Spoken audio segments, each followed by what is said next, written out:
Hey guys, did you know that there are actually five different, maybe four, but five different types of the T sound?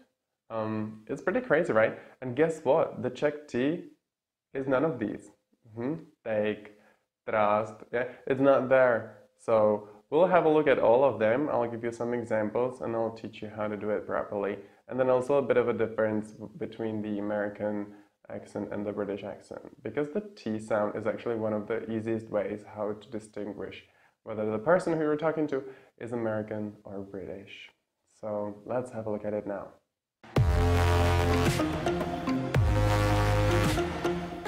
The first one that I really want you to learn is the true T. Yeah. So the Czech T is the.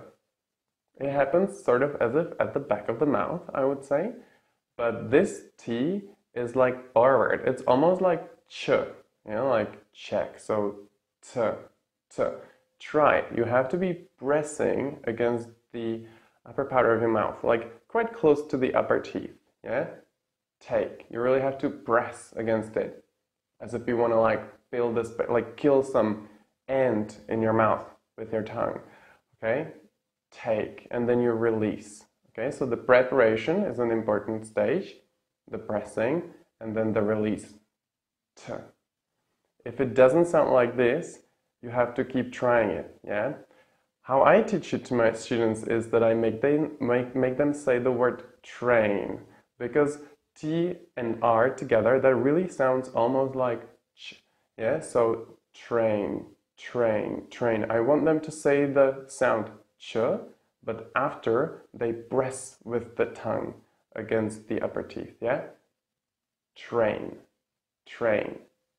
Okay, so I hope you got that now, and we can have a look at some examples where this sound is used. I already said that, so take me to church. Take me to church. Take me to church. Listen to the song. He doesn't say take me to church. Okay? Or another song, tell him. Yeah, Celine Dion, tell him. Good way also for how to remember that we don't say tell to somebody, but we just say tell somebody. Yeah, so tell him, tell, not tell, tell, tell him. Time to play, time to play. Tooth, tooth. See you tomorrow. See you tomorrow. Are you tired? Are you tired? Also, the sound can be in the middle of the word, yeah? Until, not until, yeah? Until. Hotel, hotel. Return, return.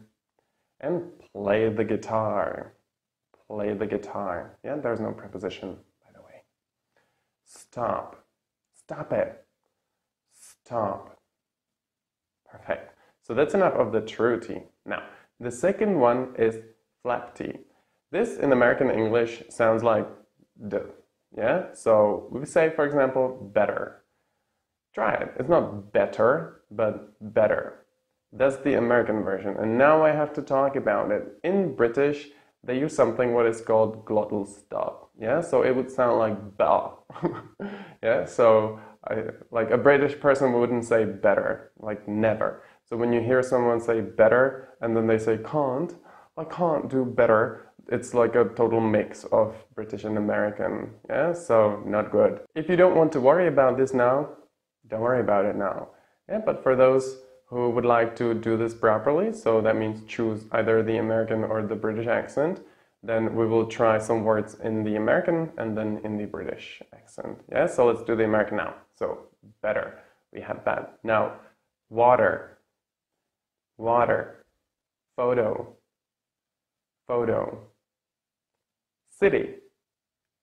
City of New York. City. Later. See you later, alligator. Later. Little. Little. Also, if we have two words next to each other, for example, but I don't want to go there, but I, or what I want to say is, what I want to say is. And now what the British would say, beauty, bottle, photo, city, a bottle of water, please. Yeah, so they would either say the true T, a bottle of water, or they would say the glottal stop, bottle of water. Yeah, but usually they don't overdo it, so it would be like a bottle of water. I will talk to you on Saturday. Okay, I'm just making fun of it a little bit, okay? But only in American it would be like Saturday, what is, and so on. And in British, Saturday, what is, or the glottal stop. Okay, so if this is too advanced for you, don't worry about it now. Next thing would be the stop D. Stop D, I spoke about it in some other video, is the T that happens at the end of the word. So the T is like almost silent. It's like almost not there. For example, in the word about. Well, if we use this or not depends on how quickly we talk. And it's also kind of our personal preference. Yeah, I personally don't really pronounce the T's at the end of the words.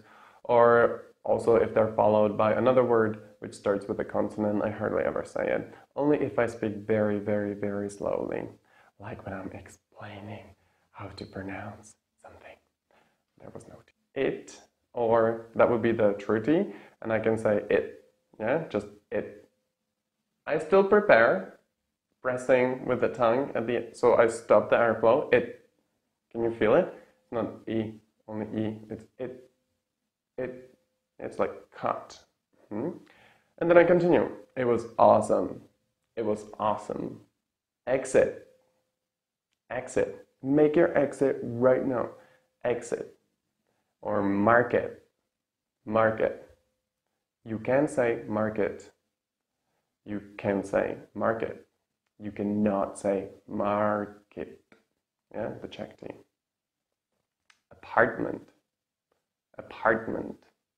Yeah, so even if it's in the middle of the word, but these are like two syllables, apartment, I can still separate it. Outside, the same situation. Outside. I'll wait for you outside. Can you hear it? No, it's not there. President. President. So if I say a quick sentence, I'm gonna say, oh, have you seen the president? I don't know where he is. I need to talk to him right now. I'm gonna say president, not like using the flap T, using the stop D. Okay? But if I speak very slowly, like I'm having some speech, so welcome the President of the United... Yeah, so I would probably still say the T, true T. So again, I have to say, this is up to you how quickly you want to talk. If you want to talk quickly, it's going to be so much easier for you if you reduce the amount of true T and replace it with the stop T. So almost silent T. And now the silent T, that's something what's again typical for American English, is in like words like interview, internet, international, all these inner things. Yeah, it's like N and T, and these two N, T, they're like in a similar position, I would say, in the mouth. So the Americans don't usually bother making that move with the tongue twice. They just do it just once. So it's like internet. Just ignore the T.